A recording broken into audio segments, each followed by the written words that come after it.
Bharatiya Janata party की ओर से नए संसदीय बोर्ड का ऐलान किया गया है। संसदीय बोर्ड बीजेपी पार्टी के अंदर सर्वोच्च निर्णय लेने वाली सबसे ताकतवर संस्था है।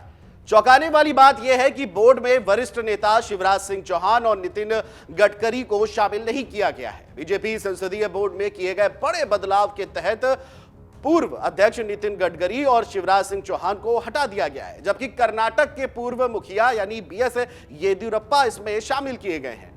बीजेपी संसदीय बोर्ड के सदस्यों में प्रधानमंत्री नरेंद्र मोदी के अलावा उनके कैबिनेट के वरिष्ठ मंत्री राजनाथ सिंह और अमित शाह भी शामिल हैं।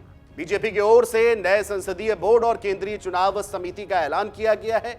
खास बात यह है कि इन दोनों समितियों से केंद्रीय मंत्री नितिन गडकरी और मध्य प्रदेश के मुख्यमंत्री शिवराज सिंह चौहान की छुट्टी कर दी गई है, तो शहनवाज हुसैन को भी बाहर का रास्ता दिखा दिया गया है। बीजेपी में 8 साल बाद पार्टी के संसदीय बोर्ड का गठन किया गया। इससे पहले 2014 में अमित शाह ने बीजेपी की कमान संभाली थी, तब उन्होंने संसदीय बोर्ड का गठन किया था।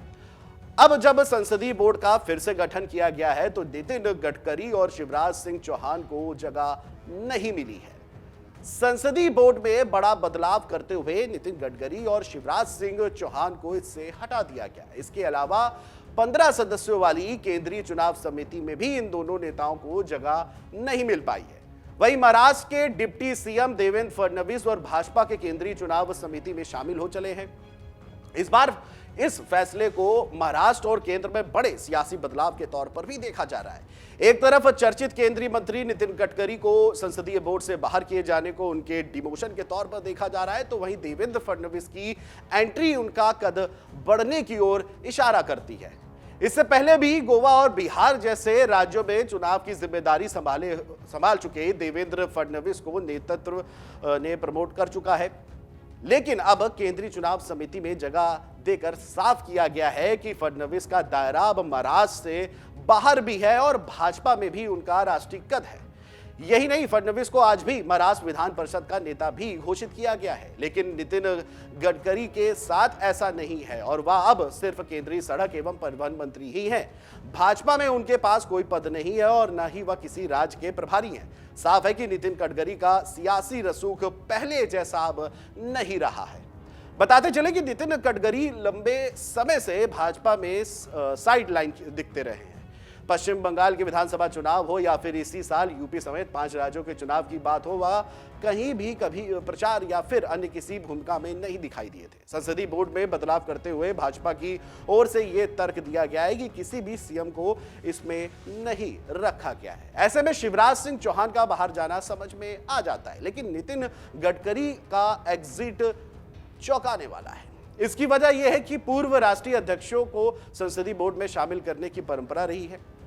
लालकृष्ण आडवाणी, मुरली मनोहर जोशी और को संसदीय बोर्ड से बाहर किए जाने के बाद भी यह परंपरा टूट गई थी, लेकिन नितिन गडकरी मौजूदा सियासत के सक्रिय नेताओं में से हैं। ऐसे में उनका बाहर किया जाना चौंकाता जरूर है। फिलहाल नितिन गडकरी की ओर से इस मामले पर अभी कोई टीका टिप्पणी नहीं की गई है। बीजेपी संसदीय बोर्ड काफी पावरफुल होता है।